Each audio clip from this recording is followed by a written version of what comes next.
नमस्कार, जोहार साथियों, एक बार फिर से स्वागत है आप सभी का करियर फाउंडेशन के इस ऑनलाइन प्लेटफॉर्म पे। मैं प्रकाश पोद्दार आज के इस वीडियो में बात करने वाले हैं झारखंड में लोकसभा चुनाव का जो भी हिस्ट्री रहा है उसके बारे में। आप सभी को पता होगा अभी आम चुनाव चल रहा है। आम चुनाव जनरली लोकसभा चुनाव को बोला जाता है और इस आम चुनाव में लोग बढ़ चढ़कर हिस्सा ले रहे हैं, मतदान दे रहे हैं। एक लोकतंत्र का सबसे पवित्र ये त्योहार माना जाता है जिसमें मतदाताओं को, देश के आम लोगों को एक अधिकार मिला हुआ है, मतदान करने का अधिकार। तो इस वीडियो में हम लोग जनरली जानने वाले हैं, मुख्यतः जानने वाले क्या है कि झारखंड जब से बना है, ठीक है, तब से यहां का राजनीतिक सिनेरियो लोकसभा के दृष्टिकोण से कैसा रहा है। वर्तमान में जो लोकसभा का यहां पे परिदृश्य है, वर्तमान में लोकसभा की जो सीटें हैं उसमें विभिन्न राजनीतिक दलों के जो सांसद हैं, क्या इससे पहले के चुनाव में भी यही स्थिति थी? उससे पहले के चुनाव में जब यूपीए सरकार थी उस समय क्या स्थिति थी? इस पर हम बात करने वाले हैं। आप सभी को पता होगा दोस्तों, झारखंड राज्य का निर्माण 15 नवंबर 2000 ईस्वी को हुआ था। 15 नवंबर 2000 ईस्वी से पहले चुनाव जो है, लोकसभा का चुनाव 1999 में ही हो गया था।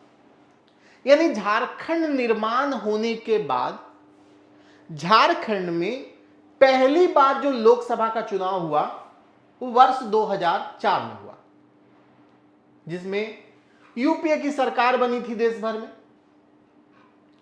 उस 2004 के चुनाव में झारखंड की 14 लोकसभा सीटों में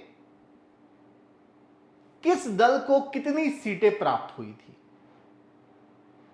फिर अगला जो चुनाव आया वो आया 2009 में, झारखंड निर्माण के बाद दूसरा चुनाव, आम चुनाव। उस 2009 में क्या स्थिति रही? उस 2009 में एनडीए गठबंधन को कितनी सीटें प्राप्त हुई, यूपीए गठबंधन को कितनी सीटें प्राप्त हुई, और उसके बाद 2014 में जब मोदी सरकार बना, जब प्रधानमंत्री नरेंद्र मोदी बने, उस समय झारखंड के जो 14 लोकसभा सीट है उसमें से कितनी सीटें भारतीय जनता पार्टी को मिली, कितनी सीटें यूपीए को मिली। 2019 की भी बात करेंगे, 2024 की भी बात करेंगे। 2024 का चुनाव हालांकि चल रहा है, क्या कुछ संभावनाएं बन सकती है, इस पर भी हम लोग आज के इस वीडियो में चर्चा करेंगे। कुछ तस्वीरें मैंने यहां पर लगाई, ये कुछ तस्वीरें आप देख सकते हैं।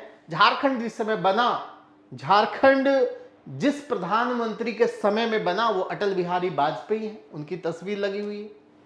उस समय उप प्रधानमंत्री गृह मंत्रालय जो था लालकृष्ण आडवाणी के पास था। झारखंड निर्माण में बहुत बड़ी भूमिका झारखंड राज्य आंदोलन में निभाने वाले शिबू सोरेन की एक तस्वीर लगी हुई है।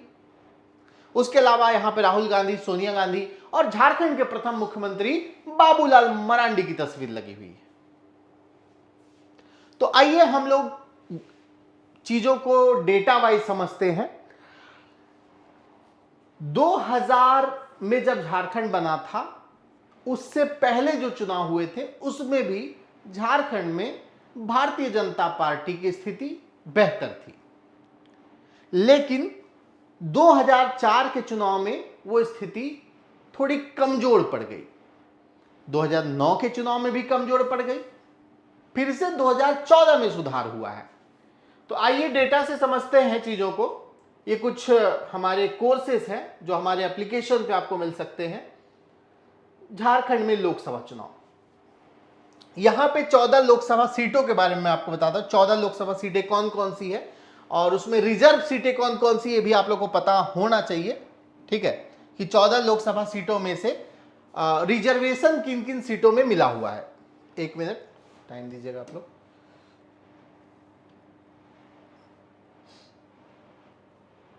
देखिए, ये है 14 लोकसभा सीट।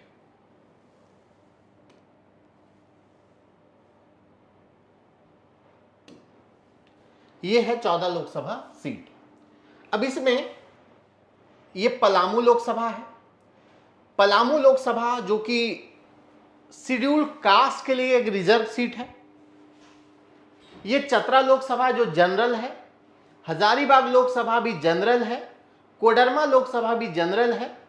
ठीक है। गिरिडीह लोकसभा भी जो है जनरल है। धनबाद भी जनरल है।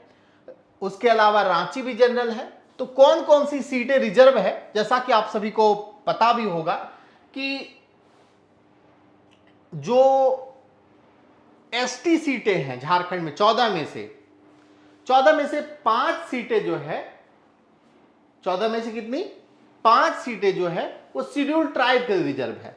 जैसे एक सिंहभूम वाली सीट हो गई, सिंहभूम वाली सीट हो गई, एक हो गई। दूसरी खूंटी लोकसभा, सिंहभूम लोकसभा अनुसूचित जनजातियों के लिए रिजर्व, खूंटी लोकसभा अनुसूचित जनजातियों के लिए रिजर्व, लोहरदगा भी अनुसूचित जनजाति के लिए 1, 2, 3, ठीक है ना। उसके अलावा दुमका अनुसूचित जनजाति के लिए, राजमहल अनुसूचित जनजाति के लिए। ठीक है। कौन कौन सी, लोहरदगा, खूंटी, सिंहभूम, दुमका और राजमहल। ये 5 ऐसी सीटें हैं जो अनुसूचित जनजाति यानी शेड्यूल्ड ट्राइब के लिए रिजर्व सीटें हैं। ठीक है। एक सीट मैंने बताया आपको पलामू जो है वो दलितों के लिए एससी यानी शेड्यूल्ड कास्ट के लिए रिजर्व है ना, शेड्यूल्ड कास्ट के लिए रिजर्व है। अब देखिएगा,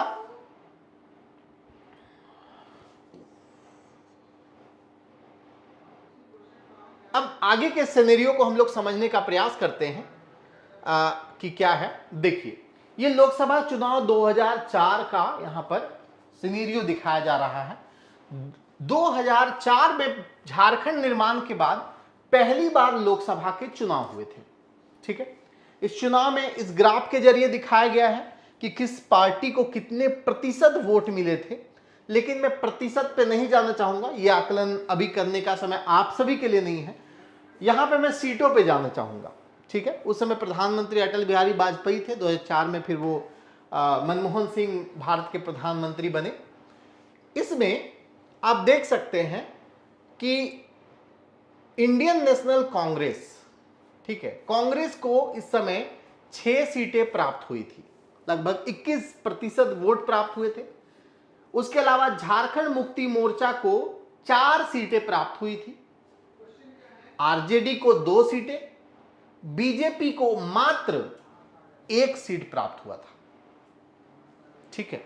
आप देख सकते हो 2004 के चुनाव में ऐसी आंधी थी कांग्रेस पार्टी की कि कांग्रेस के जो गठबंधन दल है, कांग्रेस, जेएमएम, आरजेडी, देख सकते हैं 6 सीटें कांग्रेस को मिल गई थी, 4 सीटें जेएमएम को मिली थी, आरजेडी को 2 सीट मिल गई थी, 1 सीट भाजपा को और 1 सीट जो है हजारीबाग की सीट जो है सीपीआई को मिली थी। ठीक है। ये आप देख सकते हैं पूरी तरह से कांग्रेस और जेएमएम और आरजेडी से भरी हुई है। ठीक है। अब यहां पे कुछ हालांकि नाम उतना जरूरी नहीं है, बट फिर भी मैं मुख्य नाम बता देता हूं। जो 1 सीट 2004 के चुनाव में, ठीक है, 1 सीट मैंने बताया ना जो बीजेपी को मिली थी, 1 सीट जो बीजेपी को 2004 के चुनाव में मिली थी वो थी कौन सी, कोडरमा लोकसभा की सीट। ठीक है। कोडरमा लोकसभा की सीट एकमात्र ऐसी सीट थी जिस पर किसने विजय हासिल किया था, तो बीजेपी ने विजय हासिल किया था। ठीक है। उसके बाद आप देख सकते हैं आगे के डेटा में सब जगह आप देख सकते हैं कांग्रेस है, जेएमएम है, आरजेडी है। ठीक है। जैसे पलामू में आरजेडी है। उसके बाद आप देख सकते हैं यहां पर सारी चीजें दी हुई है। आगे देखते हैं। ये 2009 का लोकसभा चुनाव है। 2009 के लोकसभा चुनाव में थोड़ी सी चीजें बदल गई और इस समय जो कि पिछले चुनाव में बीजेपी को मात्र 1 सीट मिला था 2004 के लोकसभा चुनाव में झारखंड से, वही 2009 के चुनाव में एक बार फिर से बीजेपी का ग्राफ बढ़ने लगा। यहां पर बीजेपी को टोटल 8 सीटें प्राप्त हुई, 27.5% मत प्राप्त हुए। झारखंड मुक्ति मोर्चा को 2 सीटें मिली, कांग्रेस को एक जेवीएम पार्टी बन गई थी दोस्तों, बाबूलाल मरांडी जी की पार्टी एक अलग पार्टी बन गई थी, तो बाबूलाल मरांडी की पार्टी को 1 सीट प्राप्त हुआ था और 2 निर्दलीय सांसद भी बने थे 2009 में। ठीक है, 2009 में 2 निर्दलीय सांसद भी बने थे, उसमें एक चतरा लोकसभा से इंदर सिंह नामधारी भी निर्दलीय सांसद बने थे, जो कि झारखंड विधानसभा के पहले अध्यक्ष थे। ठीक है, तो यह सिनेरियो आपने 2004 में देखा कि जहां 2004 में 1 सीटें बीजेपी को मिली थी, वही 2009 आते आते ये सीटों की संख्या बढ़ के 8 हो गई। हालांकि 2004 से पहले जो चुनाव हुआ था उसमें उस समय यहां पे भारतीय जनता पार्टी मजबूत दल थी, लेकिन उस समय झारखंड बना ही नहीं था, उस समय तो बिहार था। ठीक है, तो झारखंड वाले क्षेत्र की मैं बात कर रहा हूं, जो लोकसभा क्षेत्र झारखंड में आते हैं मैं उसकी बात कर रहा हूं। ठीक है, 2 सीटें इंडिपेंडेंस को, 8 सीटें बीजेपी को मिली थी और 2 सीटें जो मिली थी वो झारखंड मुक्ति मोर्चा को मिली थी। ठीक है, अब देखिए यहां पर समझिए कि कैसे यहां पर सीटें किसको मिली थी, उसके बारे में यहां पर बात हो रहा है। जैसे देखिए, राजमहल सीट एसटी के लिए रिजर्व है। ठीक है, यहां पर श्री देवीधान बेसरा जो कि बीजेपी से जीत करके आए थे, राजमहल वाली सीट देवीधान बेसरा जीत करके आए थे। उसके अलावा शिबू सोरेन उस समय दुमका से सांसद बने थे झारखंड मुक्ति मोर्चा से। निशिकांत दुबे 2009 से ही सांसद बन रहे हैं बीजेपी से। इंडिपेंडेंट सांसद चतरा से बने थे इंदर सिंह नामधारी। ठीक है, उसके अलावा श्री बाबूलाल मरांडी भी जेबीएम पार्टी बना लिए थे, उससे सांसद बने थे। गिरिडीह से जो है श्री रविंद्र कुमार पांडे बीजेपी से, श्री पीएन सिंह जो है धनबाद से बीजेपी से, श्री सुबोध कांत रांची से सांसद बने थे कांग्रेस पार्टी से। ठीक है, अजय कुमार डॉक्टर अजय जो है वो जमशेदपुर से सांसद बने थे, ये भी जेवीएम पार्टी से बने थे। ठीक है, उसके बाद श्री मधु कोड़ा जी इंडिपेंडेंट निर्दलीय जीत करके आए थे एमपी लोकसभा चुनाव में। करिया मुंडा खूंटी से बीजेपी से। उसके अलावा भगत श्री सुदर्शन भगत जो है बीजेपी से, ये भी जीत करके आए थे लोहरदगा सीट से। पलामू से श्री कामेश्वर बैठा जी जीते थे, जो कि जेएमएम झारखंड मुक्ति मोर्चा पार्टी से थे। और हजारीबाग से श्री यशवंत सिन्हा चुनाव जीत करके आए थे भारतीय जनता पार्टी से। 2009 की बात हो रही है। 2009 में क्या था सिचुएशन कि 2009 में भारतीय जनता पार्टी की तरफ से प्रधानमंत्री के दावेदार थे लाल कृष्ण आडवाणी। ठीक है, झारखंड से अच्छी खासी सीटें भारतीय जनता पार्टी को प्राप्त हुई थी, लेकिन अन्य में जेबीएम को भी 2 सीटें मिली थी, जेएमएम को भी सीटें मिली थी, कांग्रेस को भी सीटें मिली थी। लेकिन 2014 आते आते जब देश में प्रधानमंत्री नरेंद्र मोदी को प्रधानमंत्री का उम्मीदवार जब बनाया गया, तब चीजें और भी बदल गई। यहां पर आपने देखा कि 8 सीटें मिली है भारतीय जनता पार्टी को, 2 सीटें जेएमएम को, 1 सीटें कांग्रेस, 1 जेवीएम और 2 इंडिपेंडेंस। ठीक है, वही 2009 में फिर से मनमोहन सिंह प्रधानमंत्री बने। लेकिन 2014 की बात फिर से, 2014 में काफी कुछ बदल गया। 2014 में फिर से भारतीय जनता पार्टी को झारखंड से 12 सीटें प्राप्त हुई 14 में से, और 2 सीटें झारखंड मुक्ति मोर्चा को प्राप्त होती है। ठीक है, 2 सीटें झारखंड मुक्ति मोर्चा को और 12 सीटें जो है वो भारतीय जनता पार्टी को प्राप्त होती है। अब ये जानना जरूरी है कि वो 2 सीटें कौन सी थी जो झारखंड मुक्ति मोर्चा को प्राप्त हुई थी। दोनों एसटी सीट थी, एक दुमका वाली सीट जिस पर शिबू सोरेन विजय हासिल किए थे, और दूसरा जो राजमहल वाली सीट जो पहले बीजेपी के कब्जे में थी, उस पर भी जेएमएम ने, विजय कुमार हांसदा ने विजय हासिल किया।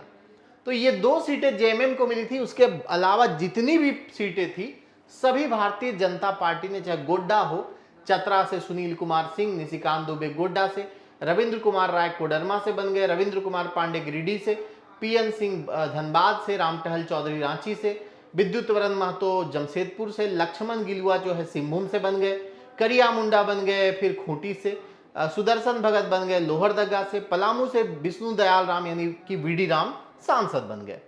तो इस तरह से आपने देखा कि 2014 के चुनाव में 12 सीटें भाजपा को प्राप्त होती है और 2 सीटें झारखंड मुक्ति मोर्चा को प्राप्त होती है।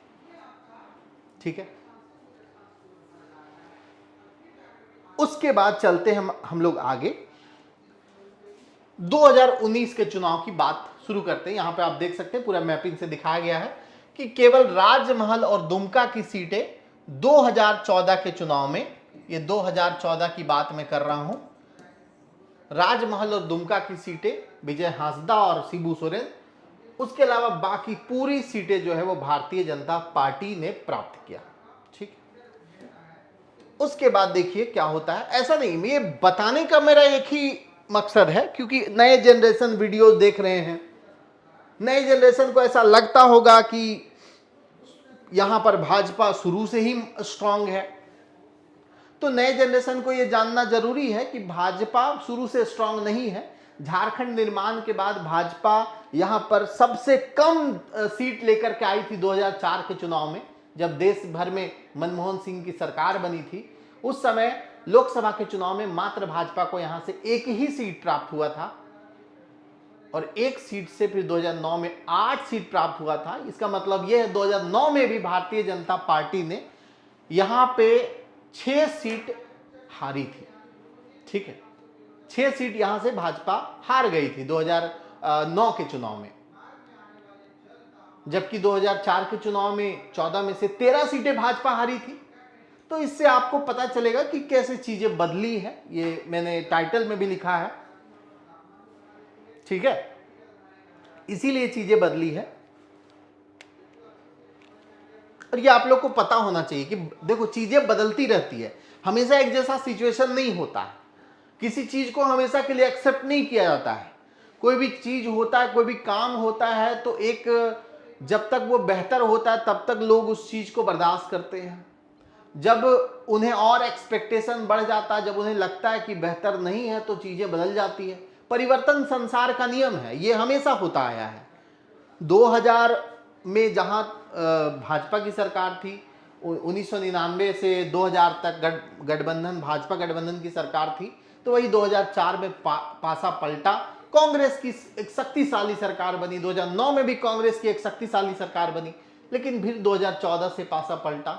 फिर 19 में भी लगातार 2 बार से बीजेपी की सरकार देश भर में बन रही है। लेकिन ये कोई परमानेंट चीजें नहीं है, इसे दिमाग में मत रखना, ये कभी भी बदल सकती है। जनता का मूड जो है ना वो कभी भी चेंज हो सकता है। ठीक है, अभी भी लगातार चेंजेस हो रहे हैं। ऐसा नहीं है कि जो माहौल 2019 में था, जो माहौल बीजेपी के साथ 2014 में था, वही माहौल अभी है क्या? नहीं, अभी वैसा माहौल नहीं है। अभी बहुत सारी चीजें बदल चुकी है। अभी बहुत सारे लोग जो हैं उनका मोह भंग हो चुका है। तो चीजें बदलती है, हमेशा के लिए कोई चीज नहीं होती है, समझे? ये बीजेपी की भी सरकार कोई हमेशा के लिए नहीं है। आने वाले समय में ये भी सरकार बदलेगी, कोई भी सरकार परमानेंट नहीं होता है। बंगाल में 34 साल एक सरकार ने सत्ता चलाया, लेकिन उसकी भी सरकार बदली। फिर पिछले 10-15 सालों से चीजें बदल ही गई है। तो आप लोगों को बस आप ना एक जागरूक मतदाता बने। ये सेशन अभी लाने का मेरा मकसद यह भी है, आप एक जागरूक मतदाता बने। जागरूक मतदाता किसको कहा जाता है? जागरूक मतदाता का मतलब होता है कि आप व्हाट्सएप यूनिवर्सिटी और फेसबुक यूनिवर्सिटी के जो कंटेंट है, जो नॉलेज है, उसके आधार पर वोट ना करें। आप खुद स्टडी करें चीजों का। शिक्षा के क्षेत्र में क्या स्थिति बदल रही है, स्वास्थ्य के क्षेत्र में क्या बदलाव हुआ है, करप्शन की क्या स्थिति है, रोड की क्या स्थिति है, एजुकेशन शिक्षा तो मैंने बोल ही दिया, उसके अलावा अन्य भी बहुत सारी चीजें हैं, जैसे कि रोजगार की क्या स्थिति है, ठीक है, उद्योग की क्या स्थिति है। सारी चीजों को स्टडी कीजिए, अध्ययन कीजिए और एक जागरूक मतदाता की ओर वोट कीजिए। एक जागरूक मतदाता की तरह वोट कीजिए और वोट देखो, वोट हमेशा ना एक बेहतर कैंडिडेट को देना चाहिए। ये शुरू से, ये भले आपका माइंड डाइवर्ट किया जाता है कि इसको देखो, इनको देख करके वोट दो, लेकिन वास्तविकता यह है कि अगर आपको देश में एक अच्छी सरकार चाहिए या राज्य में आपको अच्छी सरकार चाहिए तो हर एक व्यक्ति को अपने बेहतर कैंडिडेट को चुनना चाहिए, ना कि सीएम के चेहरे को, ना कि पीएम के चेहरे को। क्योंकि अच्छे लोग जब मिलते हैं ना तो उनमें से एक अच्छा व्यक्ति पीएम बनेंगे, समझे। लेकिन ऐसा होता नहीं है जनरली, ये प्रैक्टिकली में अभी हो नहीं रहा है। ये चीजें यहां हो रहा है कि एक चेहरा देख के लोग किसी को वोट दे रहे हैं। ऐसा होना नहीं चाहिए, ठीक है। एक जागरूक मतदाता की यही पहचान है कि पीएम का चेहरा देख करके नहीं, हर एक कैंडिडेट, एक ईमानदार, एक निष्ठावान कैंडिडेट को जिताने का प्रयास करें। एक एक कैंडिडेट अगर ईमानदार होगा तो ऑब्वियसली सरकार ईमानदार होगी, ऑब्वियसली वो आपके लिए काम करेंगे। मगर ऐसा जनरली होता नहीं है, ठीक है। अब चलो हम लोग आगे बढ़ते हैं थोड़ा। 2019 का सिनेरियो देखते हैं। 2019 में भारतीय जनता पार्टी और उसकी गठबंधन को और बढ़त मिल गया, ठीक है, और बढ़त मिल गया क्योंकि भाजपा को उस समय 11 सीटें मिली, कांग्रेस और जेएमएम को एक एक सीट मिली और भाजपा की साथी दल आजसू को एक सीट प्राप्त हुई। मतलब 14 में से 12 सीटें भाजपा को मिल गई। वही सीन रहा था 2014 में, सॉरी 2014 में, हाँ 2014 में भी तो यही सीन था ना। 2014 में क्या सीन था देख लीजिए, 2 सीटें जेएमएम को मिली थी, 12 सीटें भाजपा के कब्जे में थी। वही 2019 में भी 2 सीटें जेएमएम कांग्रेस के पास है, 12 सीटें एनडीए गठबंधन के पास है। तो 2014 में भी भारतीय जनता पार्टी और उसके गठबंधन को 12 सीटें प्राप्त हुई थी, जबकि 2019 में भी भारतीय जनता पार्टी और उसके गठबंधन को 12 सीटें प्राप्त हुई, ठीक है। अब इसमें भी आप लोग को मैं बता दूं, अभी जो वर्तमान में सांसद हैं जो जीत करके आए थे, चतरा से सुनील कुमार सिंह जीते थे, जिनको इस बार टिकट नहीं मिला है। धनबाद से पीएन सिंह, इनको भी टिकट नहीं मिला है। दुमका से सुनील सोरेन, इनको भी टिकट नहीं मिला है इस बार, ठीक है। बीजेपी से अब इस बार ये भी नहीं बनेंगे, इस बार ये भी नहीं बनेंगे।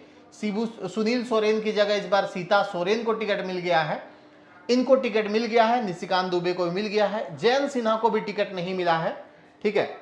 जमशेदपुर से भी आपका विद्युत महतो को ही टिकट मिला है।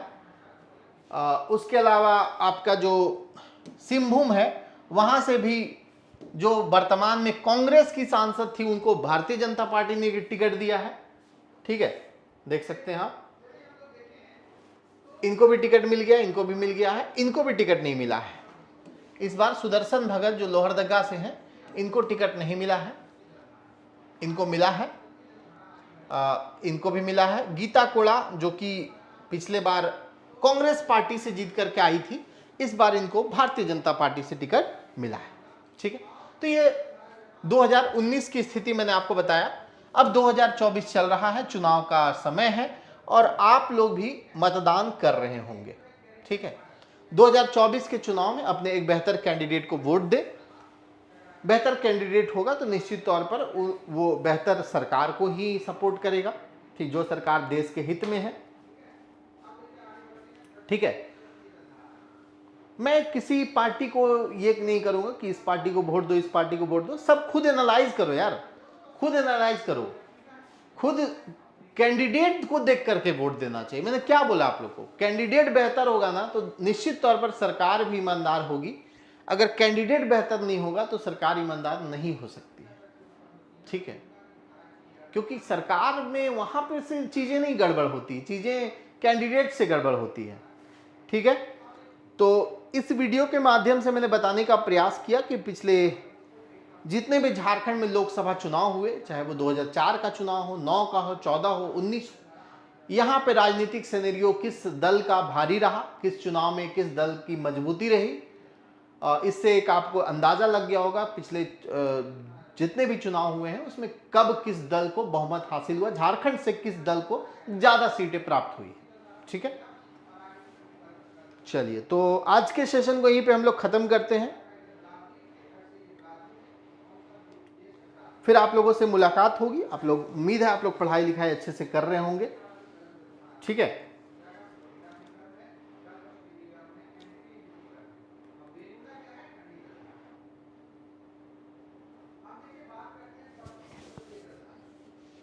चलिए, थैंक यू।